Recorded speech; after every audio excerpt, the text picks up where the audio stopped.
Hari ke-18, Khamis 24 Ogos 2023. Pergunakan setiap peluang dengan baik. Gunakanlah sebaik-baiknya setiap kesempatan yang ada padamu, kerana masa ini adalah masa yang jahat. Efesus 5 ayat 16. Pengurusan masa adalah cabaran terbesar semua orang. Terlalu banyak perkara yang perlu dilakukan dalam masa yang terhad. Ada beberapa perkara yang mustahak dan tidak boleh ditawar-menawar, seperti masa tidur, masa bekerja, dan masa bersama keluarga.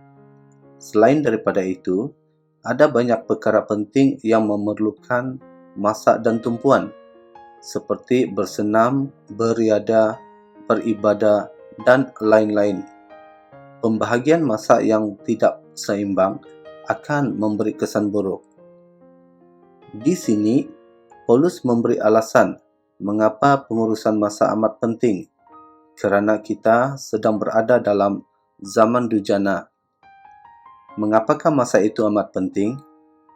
Masa memiliki 3 elemen penting, iaitu hidup, peluang, dan ruang.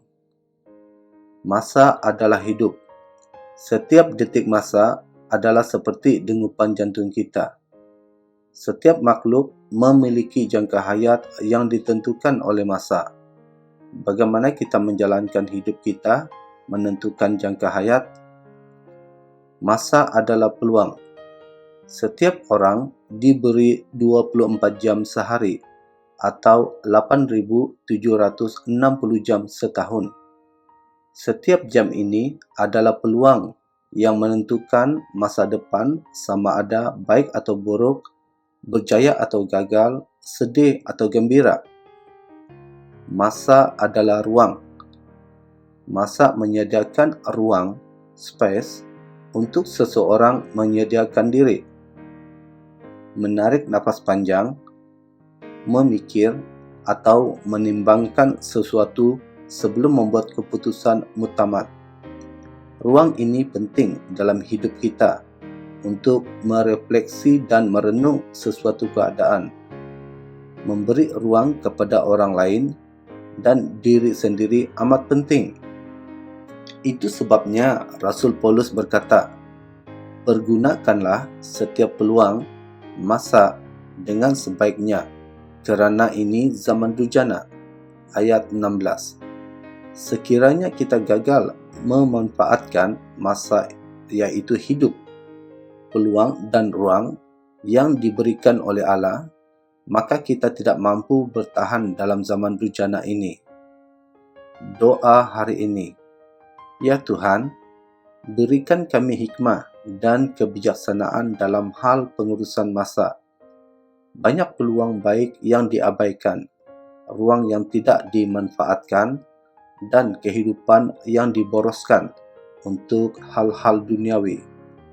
Tolonglah kami ya Tuhan untuk mempergunakan setiap peluang dan ruang dengan baik untuk kemuliaan Tuhan. Dalam nama Tuhan Yesus. Amin.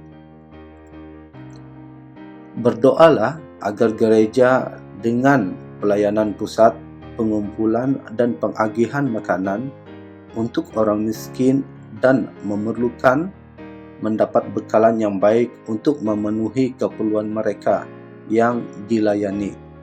Berdoalah agar Tuhan membuka pintu bagi mereka untuk melayani penerima bantuan ini secara individu. Banci penduduk dan perumahan 2020 menunjukkan bahawa 63.5% penduduk menganut agama Islam, 18.7% Buddha, 9.1% Kristen, 6.1% Hindu, dan 2.7% agama lain.